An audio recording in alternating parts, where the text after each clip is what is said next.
Hello, guys. How are you? We're back again. I just had to take a coffee break there. Um, I would like to start with reading chapter 4, page 46 of this book. Um, thank you, Mrs.G. And the page, chapter 4 is Independence Day. And it talks about the fact that um, Independence Day, which in my country was, 1980, uh, is not really the day that you were freed. The day you were freed is the day that you start to act, start to take steps towards changing your behavior to suit the freedom that you had. So for most people, there was a lot of celebration in the jubilation in the streets, everybody singing and talking about how we are free from the from the whites and all those things. That party did not change anything in your mind if you did not endeavor to actually change how you think, how you behaved. And I just want to read here on page 52, and it says 95% of who you are by the time you are 35 um, uh, years old is a set of memorized behaviors and emotional reactions that create an identity subconsciously. So 5% of your conscious mind that is plugged into the reality is working against 95% of what you've memorized subconsciously. So 5% is plugged into the reality. So basically, the 5% was the one of your mind. That's the one that was plugged into what was going on Independence Day. But then it's working against the 95%, which were memorized behaviors from before you got the Independence Day. So anybody who was 35 years old at that age really had to work hard to turn the 95% into the reality. So you don't just wake up and become free until you start to understand and change the way you think so that you know that I used to do this before independence. Now I have to do this.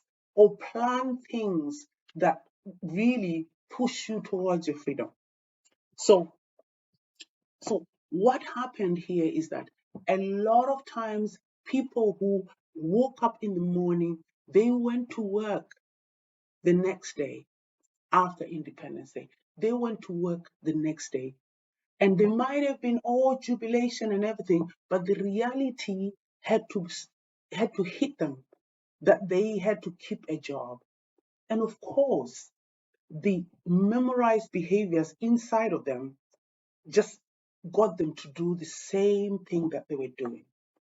They didn't suddenly become bosses when they were employees. They remained employees, and that mindset of an employee was with them. So this mindset is not something that will just go away. We have to work hard because most of what we think was actually conditioning. We were conditioned. So from those people throughout their lives until Independence Day, and I'll say beyond Independence Day, when they saw a white man, they saw a boss, they saw somebody who's higher, somebody who's, you know, more important than them, somebody who's more intelligent than them. And unfortunately, for those who were 35, they would have raised children who saw them, children who honored them. So those children would have copied their parents' behavior. So you can see why a mindset will take generations to go away.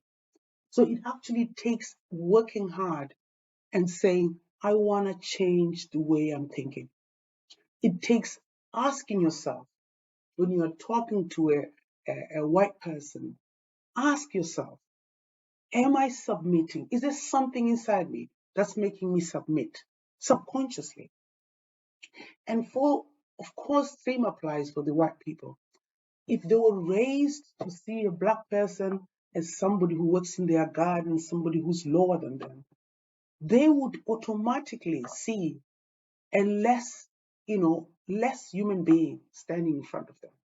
So it was the battle of the minds from Independence Day to make sure that they aligned with this document of independence that had been received, that had been signed. It didn't mean anything until it was acted upon.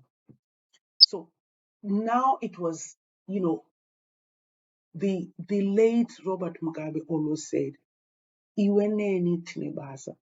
And I believe he meant that you and me have work to do, or you and I have work to do. So it meant that we have to work hard to think different. We have to think anew. We have to think and look at the situation and think completely different from the way we thought. And not many people were able to do that. And in this chapter, that's when I mentioned the Ian Smith issue that I spoke about when his picture was posted on Facebook and everybody said they miss him.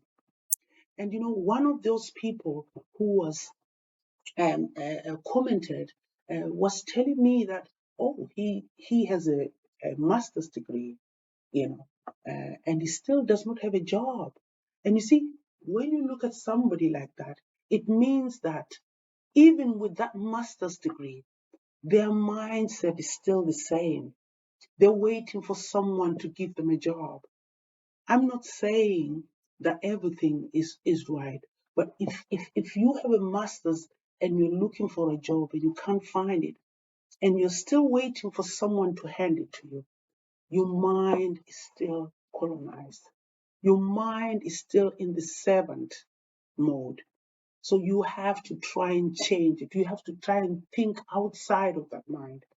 And it's something that we are struggling with, which is why many Africans, after independence, after some years, when things went wrong, we ran to our masters. We ran to the West because that is where things were the way we are used to.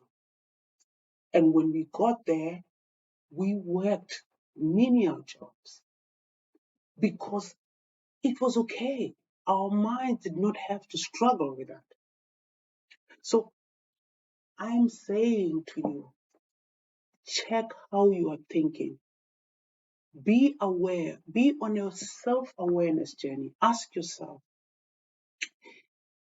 if you had nothing to inhibit you, what would you do? Because every time we can blame it on other people. And of course, Africa is in a bad state at the moment.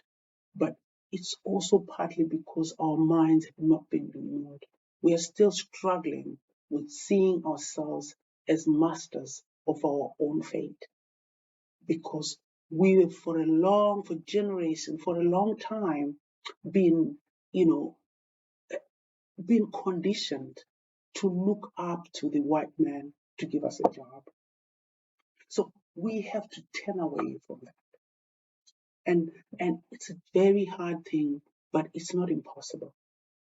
So I want to talk to you about the fact that in this chapter I mention as well the fact that it took 143 years from the abolition of slavery to the time 2008 when the first black man was appointed into the White House. But realize that he was not even fully a black. He was half white. But it still was a struggle for many. And that shows that mindsets can take hundreds of years to abolish. abolition of slavery did not abolish the mindset of slavery. Even for those people who were enslaved, it took years for them to see themselves. You know, even when slavery was abolished, there were people who chose to stay with their masters because it was easier. Your mind is scared of and embarking on something that it doesn't know. Your brain just tells you to get back and stay where you are. It's safer because your brain wants to keep you safe. And so you have memorized behaviors that keep you safe. But those behaviors that keep you safe do not necessarily make you move forward. In fact, they can keep you inhibited for the rest of your life. So this is what I'm trying to convey in this book. I'm trying to talk to Africans that we have to go on a self-awareness journey. Ask yourselves, are you going for a job that is easy, or are you going for a job that you would really, really desire to go for? And even if you think job is what you always desired, was it within the framework of what you thought a Black person can achieve? Or is it a free way of thinking that allows you to do whatever you want? All over the television and in the media, we see images of ourselves in a lesser situation, in lesser circumstances. We see ourselves as people we are portrayed as the people who are poor, people who are not intelligent. Whenever there's interviews made here in the West, most of the time they will interview, a Black person when it's something, that is sort of not good. And therefore, you have to work against those images. You have to work against, the flow. You have to work against what you have been taught and raised to believe. So my passion really is for Africa. And I'm not saying Africa is not rising. It is. There are a lot of positive stories coming out of Africa, but you will never see them free. You have to search for those stories because they will not be given to you. Because the narrative of the poor and depraved African is the one that has to be kept in order for this world to go a certain way. But we have to fight back.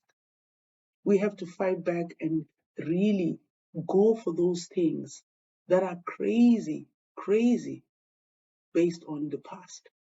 But if we persevere, we know we will get there. So my I might be straying a bit, but we have battles that we have to fight. And most of these battles are in our minds. And we have to really get out of that persona that we were given. Get out of that identity that we were given and go forward and lift our continent and love our continent and know that it's not a shame to be African. We are the ones who have to do it for our children. And I would really want to see, us moving forward. I also played the game of submitting, of appeasing, of doing everything that I can to be white, to be everything, as close to white as possible. Everybody has. But it's now time to awaken from the slumber. It's now time for us to stand as Africans and know that we can be counted. We are intelligent. We are everything that everyone else is. And the narrative and the, subjugation of Africans has to come to an end. So